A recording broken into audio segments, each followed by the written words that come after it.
ঢেঁড়স আর বাটা মাছ দিয়ে দুর্দান্ত একটা রেসিপি শেয়ার করব আপনাদের মাঝে। আশা করছি আজকের রেসিপিটা প্রতিদিনের মতো ভালো লাগবে। এখানে আমি কিছু বাটা মাছ নিয়েছি, ছোট সাইজেরগুলো নিয়েছি, এগুলো খেতে বেশ ভালো লাগে। লবণ, মরিচ আর হলুদের গুঁড়া দিয়ে সবগুলো মাছের ভিতরে মাখিয়ে নিয়েছি। আমি আবার মাছ একটু ভাজাভাজি খেতে পছন্দ করি, কেউ চাইলে কিন্তু এই মাছটা কষিয়েও খেতে পারেন। এবার আসুন সবজিতে। এখানে আমি হাফ কেজি পরিমাণের ঢেঁড়স আর একটা আলু মাঝখান থেকে ফালি করে নিয়েছি। এবার সরাসরি আমি চুলাতে চলে আসছি রান্না করার জন্য। এখানে আমি অল্প একটু তেল গরম করে মাছগুলোকে দিয়ে দিচ্ছি। আমি আগেই বলে নিয়েছি যে আমি মাছ একটু ভেজে খেতে পছন্দ করি, কারণ আমার বাসায় কেউ কাঁচা মাছ বা কষিয়ে খেতে পছন্দ করে না। সবগুলো মাছকে আমি উল্টিয়ে পাল্টিয়ে লাল লাল করে ভেজে নিয়েছি। এবার মাছগুলোকে আমি চুলা থেকে উঠিয়ে নিচ্ছি। আপনারা চাইলে একই রেসিপি ফলো করে কিন্তু মাছটা কষিয়েও খেতে পারেন, যারা কষিয়ে খেতে ভালোবাসেন। আমি একটু পরে শেয়ার করব, জাস্ট আপনারা ভিডিওটা না টেনে দেখতে থাকুন। এবার সবগুলো মাছ উঠিয়ে নিয়েছি। একই ফ্রাই প্যানে আমি দিয়ে দিচ্ছি ঢেঁড়স আর আলু।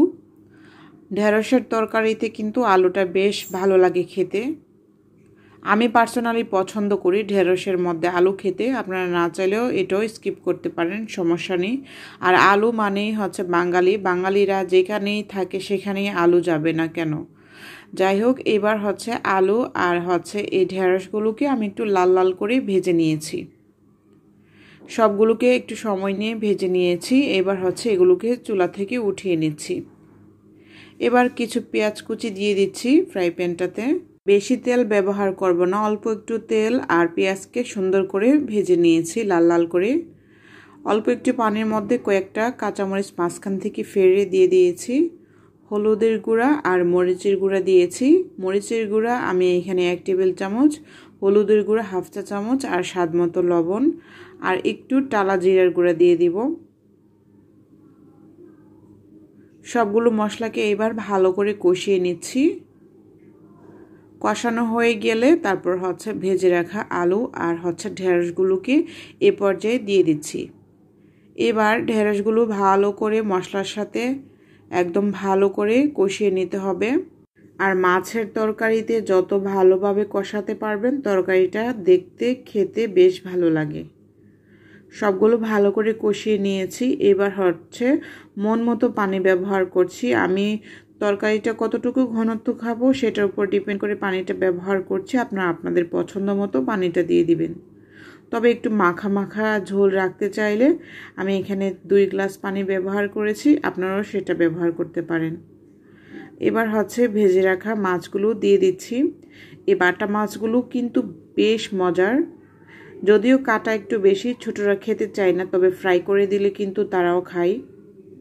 এবার এই মাছগুলোকে দিয়ে দিচ্ছি, দিয়ে তারপর সবগুলোকে ভালো করে এই তো সেট করে নিচ্ছি। নিয়ে তারপর একটা ঢাকনা দিয়ে ঢেকে রেখে দিচ্ছি। আর চেষ্টা করছি সিম্পল একটা রেসিপি সিম্পল মশলা শেয়ার করার জন্য আপনাদের কাছে। আশা করছি রেসিপিটা ভালো লাগবে। কথা বলতে বলতে রান্নার শেষ পর্যায়ে চলে আসছি। ধনিয়া পাতা কুচি একদম বেশি করে দিয়ে দিচ্ছি আর আস্ত কয়েকটা কাঁচামরিচ দিয়ে দিচ্ছি। আমি কিন্তু একদম ভুনা টাইপের বা একটু মাখা মাখা টাইপের আজকের তরকারিটা রেখেছি। দেখুন, এই তরকারিটা দিয়ে কিন্তু সাদা ভাত একদম পেট ভরে মন ভরে খেতে পারবেন। বেশ মজা হয়েছিল তরকারিটা। বাঙালি হিসেবে এই ধরনের তরকারি যদি আমাদের খাবার টেবিলে থাকে তাহলে কিন্তু পেট ভরে ভাত খেয়ে ওঠা যায় খাবার টেবিল থেকে। তো চেষ্টা করেছি সিম্পল একটা রেসিপি শেয়ার করার জন্য। প্রতিদিনের মতন আমার ইউটিউব চ্যানেলটা সাবস্ক্রাইব করে সাথেই থাকবেন। আর রেসিপিটি কেমন লেগেছে অবশ্যই আমাকে জানাবেন। সবাই সবার জায়গা থেকে আমার জন্য দোয়া করবেন। সবাই ভালো থাকবেন।